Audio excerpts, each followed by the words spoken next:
Imagine how productive you'd be if you had as much energy at the end of the day as you do when you start off. Welcome to the Productivity Show, a podcast where we believe you can get the important things done without sacrificing your health, your family, and things that matter to you. My name is Brooks from Asian Efficiency, where we help people become more productive at work and in life. And today is another Wisdom Wednesday episode where you'll get actionable productivity advice in less than 10 minutes. And the topic today is related to the concept of renewal rituals, and that is how to build renewal into your day. It's one of the skills we teach in our 25x productivity system course. And it's hard, right? We always hear you need to take breaks, or downtime is important, or you're more productive if you rest.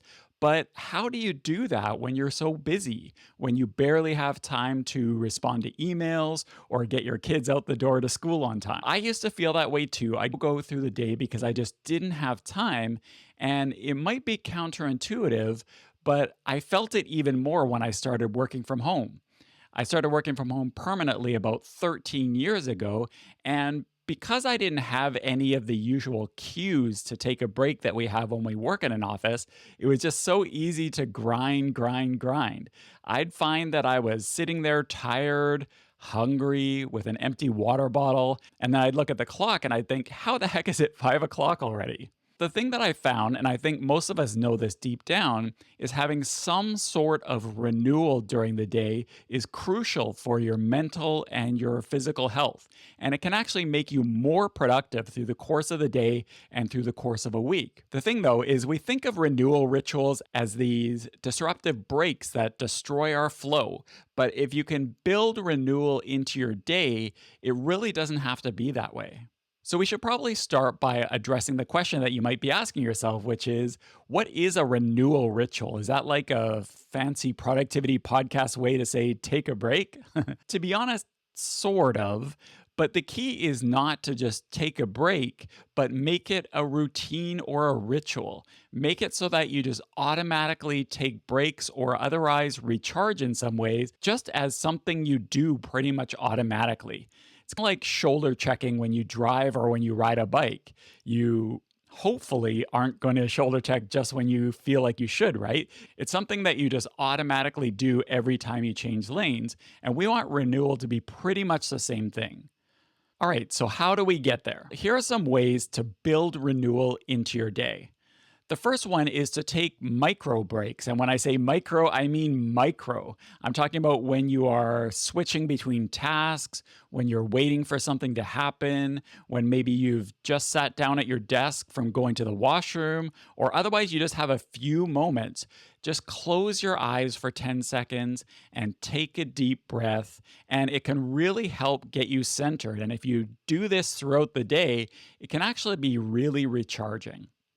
That's number one. Number two is use the Pomodoro timer or otherwise schedule breaks. This is pretty common productivity advice. The reason for that is it works, right? If you've listened to the podcast for a while, you're going to be familiar with the Pomodoro technique. The basic idea, though, is you work for about 25 minutes, then you rest for 5, then you repeat, and maybe you have some longer breaks mixed in. Now, maybe you want to work longer than 25 minutes. That's totally fine. The key is not to focus so much on the amount of time that you work. The key is actually to put more focus on the rest part. That's what makes the working part possible. And what you do doesn't really matter as long as it's some sort of rest or recovery. And I will say that you probably don't want to do something like email or social media. It feels like a break, but it's not really. And it actually generally makes us more dead. So try and do something that really is restful. Even if you don't want to follow the Pomodoro technique, that's totally fine. Just try to follow the idea of scheduling or working some sort of structured breaks into your day. It will really make a huge difference.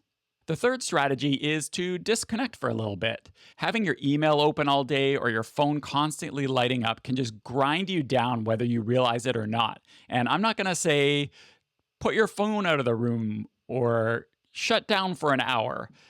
If you can do that, that's great.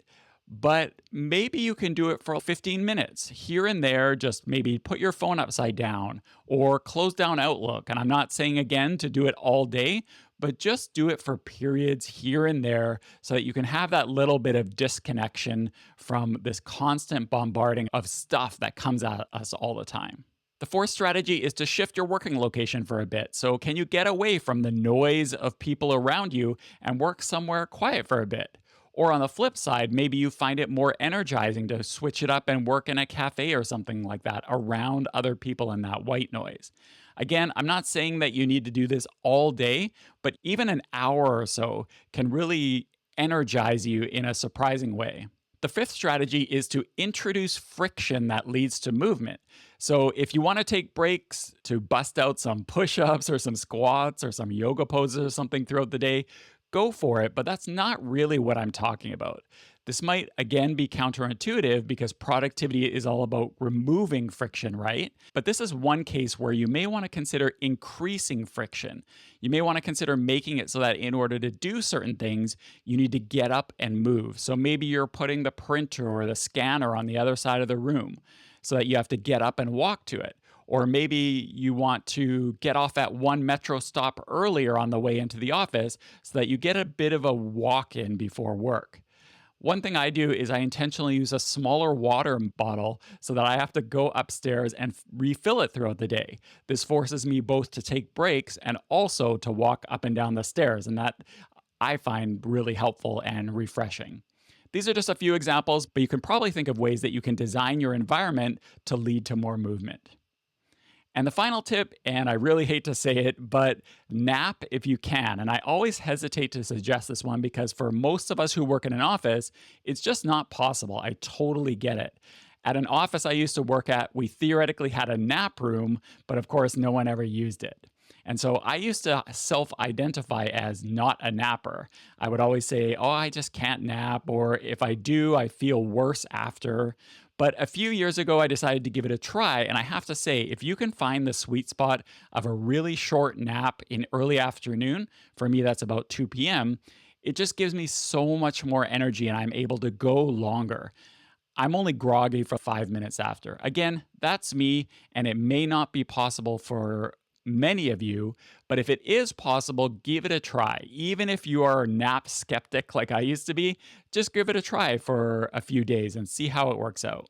All right, to get started, what I want you to do is think of one way that you can build renewal into your day. I would recommend trying micro breaks or the Pomodoro to start, but whichever one of those tips resonates with you, give it a try. You can expand later. Thanks so much for listening to the Productivity Show, and I will see you next time.